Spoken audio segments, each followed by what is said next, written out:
अब बात करेंगे एसआईआर पर सियासत की। भोपाल से बड़ी खबर सामने आ रही है। एसआईआर को लेकर बड़ा सियासी बवाल मचा हुआ है। 2023 विधानसभा चुनाव रद्द करने की अब मांग की जा रही है। कांग्रेस ने विधानसभा चुनाव रद्द करने की मांग की है। जीतू पटवारी ने कहा है कि कोर्ट जाना पड़ा तो भी हम जाएंगे। कांग्रेस के सज्जन सिंह वर्मा का बड़ा बयान। तो देखिए, अब कांग्रेस पार्टी की ओर से सज्जन सिंह वर्मा ने भी एक बड़ा बयान दिया।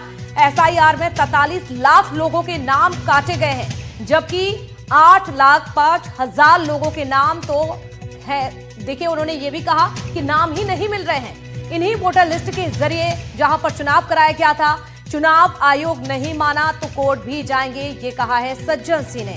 एसआईआर को लेकर लगातार घमासान एमपी में देखा जा रहा है और अब विपक्ष इस मुद्दे को उठा रहा है। चलिए, और ज्यादा जानकारी के लिए आकाश हमारे सहयोगी लगातार बने हुए हैं भोपाल से, लेकिन उससे पहले आपको एक बड़ी जानकारी दे दें। कांग्रेस का कहना यह है कि देखिए, अगर कोर्ट के दरवाजे भी खटखटाने पड़े तो भी कोर्ट जाने के लिए कांग्रेस की तैयारी है। और इसके साथ ही जिस तरह से बात यह है कि ये तो स्पष्ट हुआ कि लगभग 43 लाख नाम कम हुए। एकदम स्पष्ट है, 8 लाख नाम जांच के घेरे में हैं, जिसके सबूत मांगे जाएंगे। तो ऐसे में 50 लाख 51 लाख नाम कम होना और हम 30 लाख 31 लाख वोट से हमारा चुनाव हारना, यानी फिर भी 20 लाख वोट का डिफरेंसेस है लगभग। तो इसका मतलब क्या है? इसका मतलब स्पष्ट हुआ कि जो राहुल गांधी जी ने पहले दिन आवाज उठाई थी कि मध्य प्रदेश का चुनाव जनता आवाज दे रही थी, मीडिया भी अपने तंत्र बता रही थी, जितने राजनीतिक डॉक्टर वो भी कह रहे थे कांग्रेस जीतेगी, और चुनाव विपरीत परिणाम आए। यानी जांच के घेरे में तो है।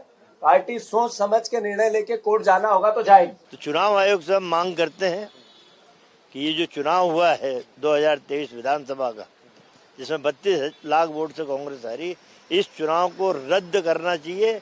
निर्वाचन आयोग ने संज्ञान लेना चाहिए कि खुद आप स्वीकार कर रहे हो कि 51.5 लाख वोट हटे हैं और 32 लाख से कांग्रेस हारी है। निर्वाचन आयोग को संज्ञान लेना पड़ेगा। निर्वाचन आयोग को हम लिखित में दे रहे हैं। यदि निर्वाचन आयोग नहीं समझेगा, इस पे संज्ञान नहीं लेगा, तो हम न्यायपालिका की शरण लेंगे कि खुद निर्वाचन आयोग है तो दोषी है इसमें, जिसकी मिली भगत से वोट बढ़े थे। और आज जब एसआईआर की बात चल रही है, लोग समझ रहे हैं कि कांग्रेस में इतना ज्ञान नहीं है, तो कांग्रेस बिल्कुल दमदारी से इस लड़ाई को लड़ेगी। तो एसआईआर पर देखिए लगातार बवाल मचा हुआ है। एसआईआर को लेकर बयानबाजी भी तेज है। तो वहीं मंत्री विश्वास सारंग का कांग्रेस पर पलटवार। मध्य प्रदेश की जनता ने कांग्रेस को नकारा है। हार का ठीकरा किसी और पर फोड़ रहे हैं। जनता को गुमराह कर रही है कांग्रेस, ये विश्वास सारंग ने कहा। एसआईआर चुनाव आयोग की रेगुलर प्रक्रिया है, ये भी मंत्री सारंग की ओर से बयान सामने आया है। तो एसआईआर को लेकर जिस तरह की बयानबाजी की जा रही है कांग्रेस की ओर से, तो वहीं इसका जवाब दिया है सारंग ने। पूरे देश से कांग्रेस को जनता ने नकार दिया है और अपनी हार को वो किसी ना किसी के सर पर फोड़ना चाहते हैं। कभी ईवीएम को गाली देना, कभी चुनाव आयोग को गाली देना, कभी वोट चोरी जैसी बातें करके जनता को गुमराह करना, कभी चुनाव आयोग की प्रक्रिया पर प्रश्न चिन्ह लगाना।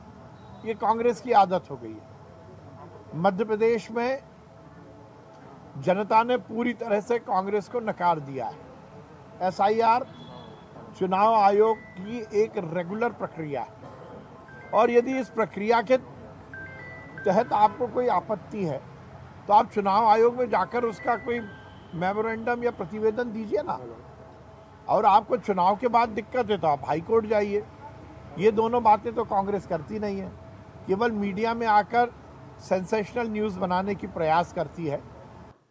तो विश्वास सारंग ने इसका पलटवार किया है, जिस तरह से कांग्रेस की ओर से सवाल उठाए जा रहे हैं। आकाश हमारे साथ जुड़े हुए हैं। आकाश, देखिए, एसआईआर को लेकर लगातार हम देख रहे हैं घमासान जारी है। अब तो कांग्रेस 2023 विधानसभा चुनाव का भी जिक्र कर रही है। अगर कोर्ट का दरवाजा खटखटाना पड़ा तो कोर्ट भी जाएंगे। देखिए, दरअसल जो एसआईआर के दौरान नाम काटने की प्रक्रिया हुई है, जो प्रारूप प्रकाशन में प्रकाशित हुआ है, कांग्रेस पार्टी का यह दावा है कि करीब 51 लाख नाम मध्य प्रदेश से कट रहे हैं। इसमें मैपिंग और जो मृत मतदाता हैं, इसके साथ ही एब्सेंट और विस्थापित हुए मतदाताओं को जोड़कर जो चुनाव आयोग का आधिकारिक आंकड़ा है करीब 42 लाख के आसपास है। इसमें मैपिंग वाले मतदाता शामिल नहीं है, जिनकी मैपिंग नहीं हो पाई है। इसी बात को आधार बनाकर एसआईआर के लिए निगरानी समिति जो कांग्रेस पार्टी ने गठित की थी, उस समिति के अध्यक्ष और मध्य प्रदेश के पूर्व मंत्री सज्जन सिंह वर्मा की ये मांग है कि चुनाव आयोग 2023 के चुनाव को निरस्त करे, क्योंकि हार का जो अंतर था वो जितने मतदाता कम हो रहे हैं उसका आधा ही था।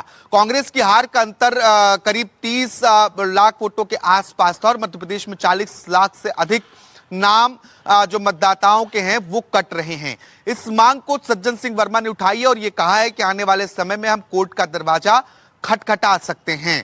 दरअसल जब से मध्य प्रदेश में एसआईआर की प्रक्रिया शुरू हुई है, लगातार विपक्ष आवाज उठा रहा है और एसआईआर को लेकर चुनाव आयोग समेत भारतीय जनता पार्टी पर भी कई तरीके के गंभीर आरोप कांग्रेस पार्टी की ओर से लगाए गए हैं और अब 2023 का चुनाव निरस्त करने की भी मांग कर दी गई है।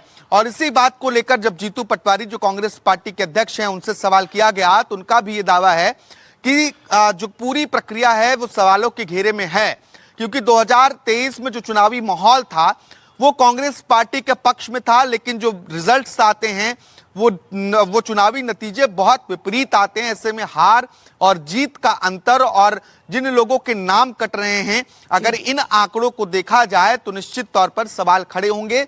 इस मसले पर कांग्रेस पार्टी का दावा यह है कि पार्टी बहुत सोच समझकर फैसला लेगी और जरूरत पड़ेगी तो कोर्ट का दरवाजा कांग्रेस पार्टी खटखटाएगी। हालांकि बीजेपी ये कह रही कि कांग्रेस पार्टी सिर्फ संवैधानिक संस्थाओं पर सवाल उठाने का काम करती है। ये जो आंकड़े सामने आए हैं ये एसआईआर के प्रारूप मतदाता सूची के प्रकाशन में आए हैं। अभी दावे आपत्ति का वक्त है, ये आंकड़े बदल सकते हैं, लेकिन उसके पहले ही कांग्रेस पार्टी ने चुनाव आयोग को कटघरे में खड़ा कर दिया है। कांग्रेस पार्टी अब बूथवार, विधानसभावार जो सूची मिली है प्रारूप मतदाता सूची प्रकाशन की, उस सूची का गहन रूप से अध्ययन और प्रशिक्षण करा रही है कि कहां किस विधानसभा में कितने मतदाताओं के नाम कटे हैं और कांग्रेस पार्टी को उससे कितना नुकसान होगा। और आने वाले समय में उसको लेकर भी कांग्रेस पार्टी बहुत तेजी से बूथ स्तर पर काम करने की प्लानिंग तैयार कर रही है। बिल्कुल, यानी कि आकाश ये कांग्रेस की अपनी रणनीति है। चलिए, शुक्रिया आपका तमाम जानकारी देने के लिए, जुड़ने के लिए। और चले आगे बढ़ते हैं, बात करते हैं रायपुर से एक बड़ी खबर की। गैंगस्टर मयंक सिंह की पुलिस रिमांड पूरी हो चुकी है। आज मयंक सिंह को कोर्ट में पेश करेगी पुलिस, तो शाम 3 से 4 बजे के बीच में हो सकती है कोर्ट में पेशी। प्रोडक्शन रिमांड पर झारखंड से रायपुर लाया गया था मयंक को। आपको बता दें तो इस वक्त की ये बड़ी खबर आपको बता रहे हैं रायपुर से। गैंगस्टर मयंक सिंह, ये वही गैंगस्टर है जिसने जेल में बैठकर गोली चलवाई थी, फायरिंग की वारदात को अंजाम दिया था। व्यापारी पर हमला करने का प्रयास किया गया था। लेकिन अब देखिए, इस पूरे मसले को लेकर जांच लगातार बढ़ रही है। रायपुर से इस वक्त की बड़ी खबर आपको बता रहे हैं। गैंगस्टर मयंक सिंह की पुलिस रिमांड पूरी हो चुकी है, तो आज अब मयंक सिंह को कोर्ट में पेश करेगी पुलिस। शाम का ये समय है, 3 से 4 बजे के बीच में कोर्ट में पेशी हो सकती है। तो प्रोडक्शन रिमांड पर झारखंड से रायपुर लाया गया था। तो अपडेट फिलहाल ये है, बड़ी जानकारी ये है कि मयंक की रिमांड जो है वो पूरी हो चुकी है और कोर्ट में पेश किया जाएगा। शाम 3 से 4 बजे के बीच में कोर्ट में पेशी हो सकती है। तो जो पूछताछ थी मयंक को लेकर वो लगातार पुलिस की ओर से की गई है। जिस तरह से ये पूरा मामला, झारखंड की जेल में बंद था मयंक और पुलिस झारखंड लेने गई थी, जिसके बाद रायपुर लाया गया। अब जानकारी मिल रही है कि मयंक सिंह की जो पूछताछ है, जो रिमांड है, वो फिलहाल पूरी हो चुकी है। अब कोर्ट में पेश किया जाएगा, कोर्ट में पेशी होगी।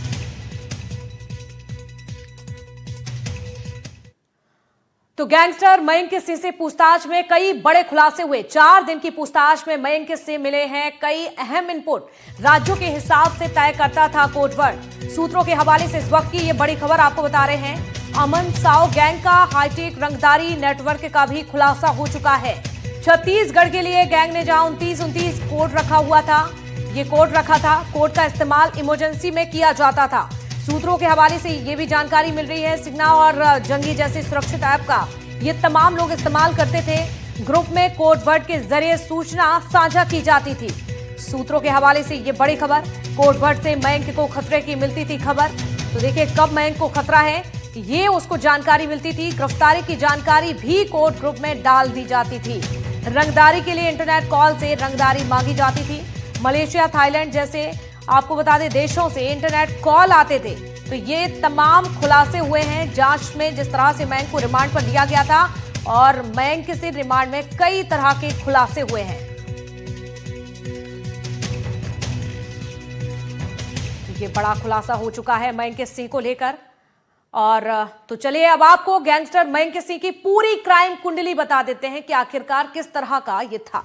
गैंगस्टर लॉरेंस बिश्नोई का बचपन का दोस्त गैंगस्टर अमन साव के साथ में काम करता था। इसके साथ ही आपको बता दें गैंगस्टर अमन साव के साथ में काम करता था मयंक सिंह की ये क्राइम कुंडली आपको दिखा रहे हैं। इसके साथ ही अजरबैजान से यहां पर प्रत्यार्पित कर भारत उसे लाया गया था।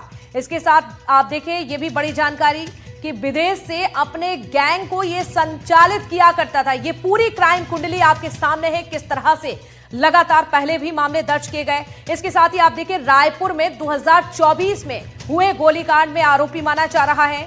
इसके साथ ही बड़ी जानकारी ये भी है कि अमन साव लॉरेंस बिश्नोई गैंग का ही राज था। तो ये बड़े खुलासे हुए हैं। इसके साथ ही ये पूरी क्राइम कुंडली आपके सामने गैंगस्टर मयंक से जिस तरह से दहशत फैलाने का लगातार काम कर रहा था। लेकिन इस वक्त की बड़ी जानकारी ये है कि अब गैंगस्टर मयंक सिंह की आज कोर्ट में पेशी होगी। चलिए और ज्यादा जानकारी के लिए नीलेश त्रिपाठी हमारे साथ जुड़ चुके हैं रायपुर से। नीलेश, देखिए कोर्ट में आज पेश किया जाएगा, लेकिन बात अगर रिमांड की जाए तो क्या कुछ बड़े खुलासे हुए हैं और किस तरह की ये पूरी रिमांड? देखिए, जो बिहाफ ऑफ हाले के सोर्स से ही हमें जानकारी मिली है, क्योंकि अभी तक कोर्ट में आधिकारिक तौर पर इस बात को नहीं आएगा, तब तक कुछ कहना मुश्किल है। लेकिन जो सोर्स बता रहे हैं, वो पुख्ता सोर्स बता रहे हैं, एक बता रहे हैं जो गैंग था वो अलग अलग राज्यों में रंगदारी के लिए, एक्सटॉर्शन के लिए कोर्ट वर्ड का इस्तेमाल करता